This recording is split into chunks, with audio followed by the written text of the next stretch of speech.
আসসালামু আলাইকুম। স্বপ্ন পূরণের জন্য আছেন জব অ্যাসিস্টের সাথে থাকবেন স্বপ্ন পূরণ হওয়ার আগ পর্যন্ত ইনশাআল্লাহ। খাদ্য অধিদপ্তর পরীক্ষার সম্পূর্ণ প্রস্তুতির জন্য গুরুত্বপূর্ণ বাছাইকৃত 4000 এমসিকিউ প্রশ্ন, যেখানে থাকবে বাংলা, গণিত, ইংরেজি এবং সাধারণ জ্ঞান। আমাদের প্রতিটি প্রশ্নই সাজানো হয়েছে বিগত সালের প্রশ্নের আলোকে, যেখান থেকে পরীক্ষায় হুবহু কমন পাবেন ইনশাআল্লাহ। এখনকার আয়োজনে আমরা দেখব 10ম পর্ব। তাকে আসতে বললাম তবু এলো না বাক্যে তবু কোন ধরনের যোজক? এখানে তবু হলো বিরোধ যোজক।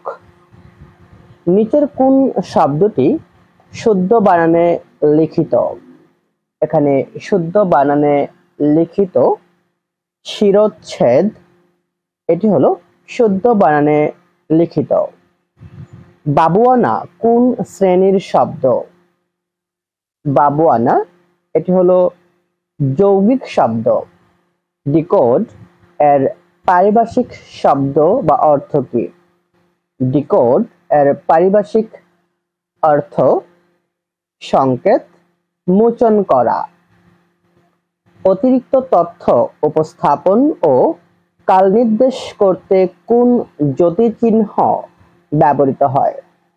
অতিরিক্ত তথ্য উপস্থাপন ও কাল নির্দেশ করতে ব্যবহার করা হয় বন্ধনী। তৃতীয় প্রজন্ম, এখানে তৃতীয় কোন শ্রেণীর বিশেষণ? এখানে তৃতীয় এটি হলো পূরণবাচক বিশেষণ। অনুগ্রহ এর বিপরীত শব্দ কোনটি? অনুগ্রহ এর বিপরীত শব্দ নিগ্রহ। নিচের কোনটি যথার্থ প্রয়োগ? এখানে যথার্থ প্রয়োগ ঘটেছে তারা দুজনে সামান্য বিষয় নিয়ে দ্বন্দ্বে লিপ্ত হয়েছে। বাক্যটিতে যথার্থ প্রয়োগ হয়েছে। আধুনিক বাংলা ভাষায় মোট কয়টি বর্ণ পূর্ণ ব্যবহৃত হয়? আধুনিক বাংলা ভাষায় মোট পূর্ণ বর্ণ ব্যবহৃত হয় 45টি। বারান্দা শব্দটি কোন জাতীয় ভাষা থেকে সংগৃহীত? বারান্দা শব্দটি বাংলা ভাষায় গৃহীত হয়েছে ফার্সি ভাষা থেকে। ইস যদি পাখির মতো পাখা পেতাম, এটি কোন ধরনের বাক্য? ইস যদি পাখির মতো পাখা পেতাম বাক্যটি হচ্ছে আবেগ সূচক। নিচের কোনটি প্রত্যয় যুগে গঠিত স্ত্রীবাচক শব্দ? এখানে প্রত্যয় যুগে গঠিত স্ত্রীবাচক শব্দ জেলেনি। ক্ষয়িষ্ণু এর প্রত্যয় নির্ণয় করো। ক্ষয়িষ্ণু এর প্রকৃতি প্রত্যয় হলো ক্ষীয় যোগ ইষ্ণু। ক এর পরে স্বরধ্বনি থাকলে সন্ধিতে ক এর স্থলে কোন ধ্বনি হয়? ক এর পরে স্বরধ্বনি থাকলে সন্ধিতে ক এর পরে ঘ ধ্বনি হয়। নৌকার ছইলে নীল মাছরাঙাটি বসে আছে বাক্যে অলগ্নক পদ কোনটি? এখানে অলগ্নক পদ হলো নীল। হরপ্রসাদ শাস্ত্রী কাকে চর্যার আদি কবি মনে করেন? হরপ্রসাদ শাস্ত্রী চর্যাপদের আদি কবি মনে করেন লুইপাকে। কবি আলাউলের পদ্মাবতী কাব্যে কোন দ্বীপের বর্ণনা আছে? কবি আলাউলের পদ্মাবতী কাব্যে বর্ণনা পাওয়া যায় সিংহল দ্বীপের। অন্নদামঙ্গল কাব্য কে রচনা করেন?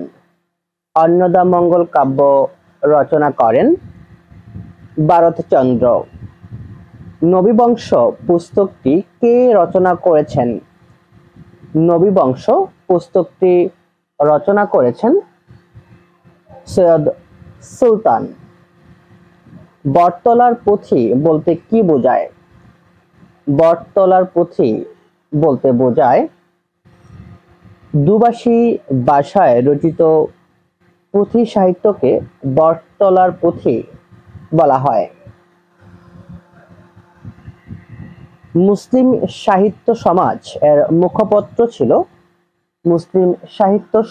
এর মুখপত্র ছিল শিখা পত্রিকা। মার্কিন কোন কবি বাংলাদেশের মুক্তিযুদ্ধের উপর সেপ্টেম্বর অন যশোর রোড কবিতাটি রচনা করেছিলেন? সেপ্টেম্বর অন যশোর রোড কবিতাটি রচনা করেন অ্যালেন গ্রিন্সবার্গ। 1300 নদী শুধায় আমাকে, কোথা থেকে তুমি এলে? আমি তো এসেছি চর্যাপদের অক্ষরগুলো থেকে। উক্তিটির রচয়িতাকে? উক্তিটির রচয়িতা সৈয়দ শামসুল হক। জয়সিংহ রবীন্দ্রনাথ ঠাকুরের রচিত কোন নাটকের চরিত্র? জয়সিংহ রবীন্দ্রনাথ ঠাকুরের বিসর্জন নাটকের চরিত্র। চিত্রগুপ্ত কোন সাহিত্যিকের ছদ্মনাম? চিত্রগুপ্ত এটি সতীনাথ বাদুড়ী তার ছদ্মনাম। মরণ রে তুহু মম শ্যাম সমান অঙ্কটির রচয়িতাকে? উক্তিটির রচয়িতা হলেন রবীন্দ্রনাথ ঠাকুর। প্রমথ চৌধুরীর পৈতৃক নিবাস কোন জেলায়? প্রমথ চৌধুরীর পৈতৃক নিবাস পাবনা।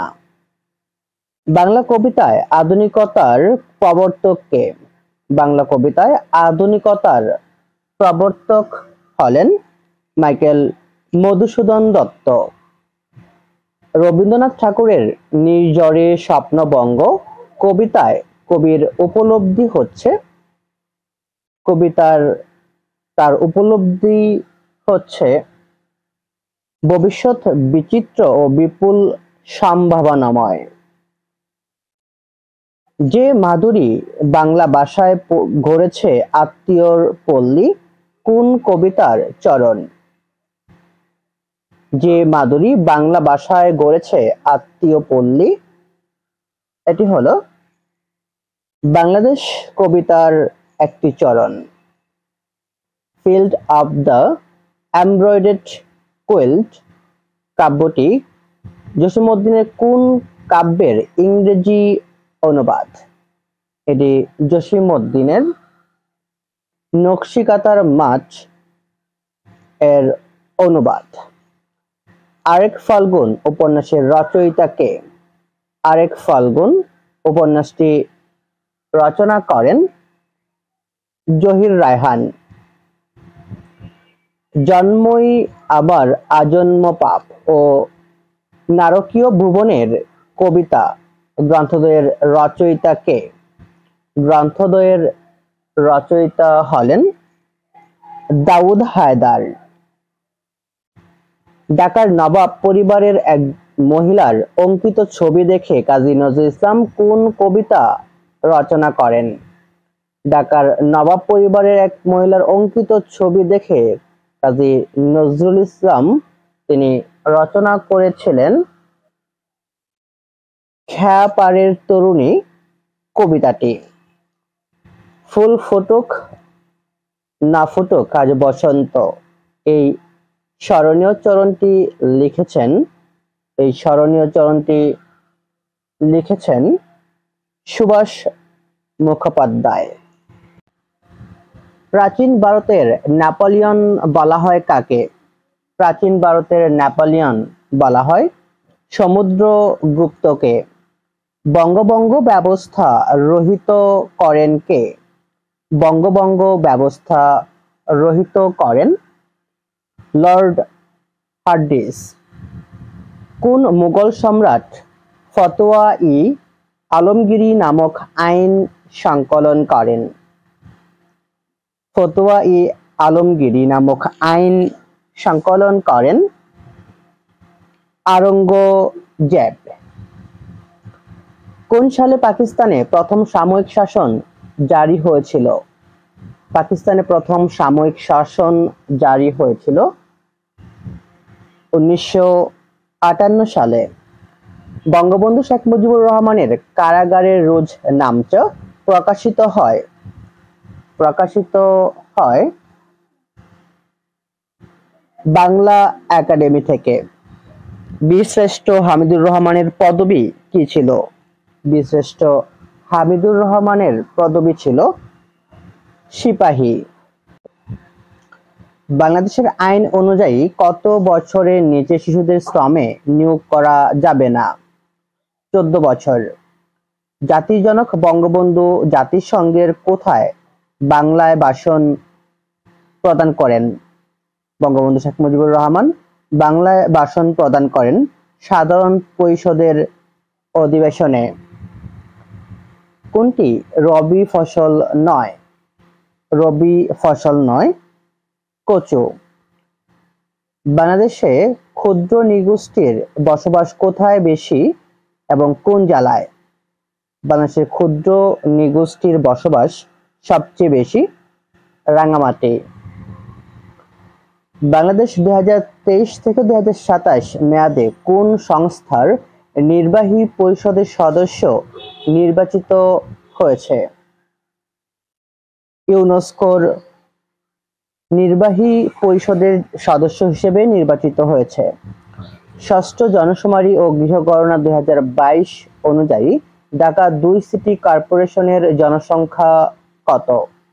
2022-এর গৃহগণনা ও জনশুমারি অনুসারে 2 সিটি কর্পোরেশনের জনসংখ্যা 1,02,00,000। আমাদের দেশের চরম দারিদ্র কারা? আমাদের দেশে চরম দারিদ্র বলা হয় যারা 1805 কিলো ক্যালোরি এর কম খাদ্য খায়। বাংলাদেশের পোশাক খাতে প্রধান বৈদেশিক বাজার কোন দেশে? বাংলাদেশের পোশাক খাতের বৈদেশিক বাজার বা প্রধান বৈদেশিক বাজার হলো যুক্তরাষ্ট্রে। বার্ষিক উন্নয়ন কর্মসূচি এডিপি অন্তর্ভুক্ত খাত 9 কোনটি? এডিপি অন্তর্ভুক্ত খাত 9 জনপ্রশাসন। মালদ্বীপের কেন্দ্রীয় ব্যাংক হিসেবে কাজ করছে বাংলাদেশের কোন ব্যাংকটি? মালদ্বীপের কেন্দ্রীয় ব্যাংক হিসেবে কাজ করছে বাংলাদেশের IMFCI ব্যাংক। স্বর্ণসার আবিষ্কৃত হয় কত সালে? স্বর্ণসার আবিষ্কৃত হয় 1987 সালে। যুক্তরাষ্ট্র কর্তৃক বাংলাদেশের জিএসপি সুবিধা স্থগিত করা হয় কত তারিখে? যুক্তরাষ্ট্র কর্তৃক বাংলাদেশের জিএসপি সুবিধা স্থগিত করা হয় 27 জুন 2013 সালে। নিচের কোন দেশ কর্ণফুলী নদীতে টানেল নির্মাণে ও সাবমেরিন তৈরিতে সহায়তা করছে? চীন। বাংলাদেশ সংবিধানের 75 নং অনুচ্ছেদ অনুযায়ী জাতীয় সংসদে সিদ্ধান্ত গৃহীত হয় 2/3 সদস্যদের ভোটে। গ্রামীণ উন্নয়ন ও কৃষি বিপ্লব সংবিধানের কোন অনুচ্ছেদে বর্ণিত? গ্রামীণ উন্নয়ন ও কৃষি বিপ্লব বাংলাদেশ সংবিধানের 16 নং অনুচ্ছেদে বর্ণিত হয়েছে। বাংলাদেশের হস্তলিখিত মূল সংবিধানে গণপরিষদের কতজন সদস্য স্বাক্ষর করে? হস্তলিখিত মূল সংবিধানে স্বাক্ষর করেন 99 জন সদস্য।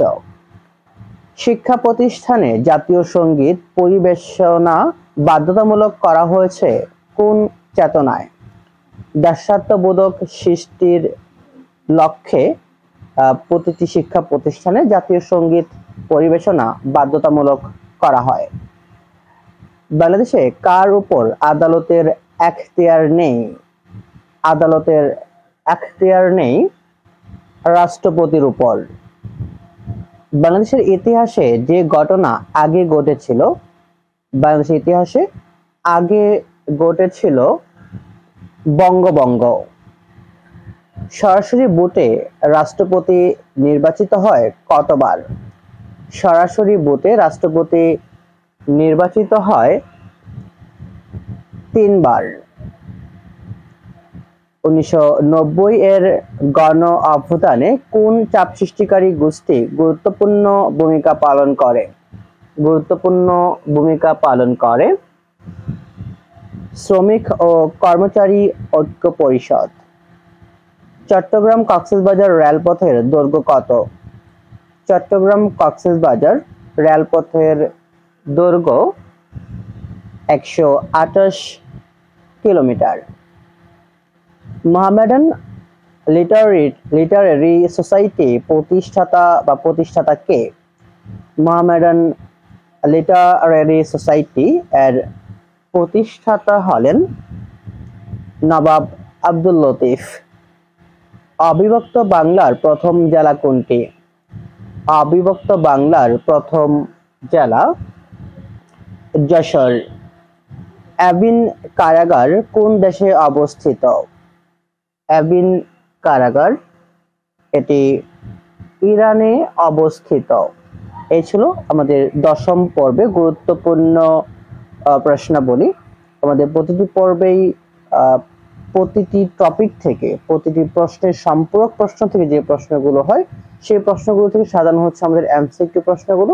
আশা করছি যেখান থেকে আপনি পরীক্ষায় খুব প্রশ্ন কমন পড়বে ইনশাআল্লাহ।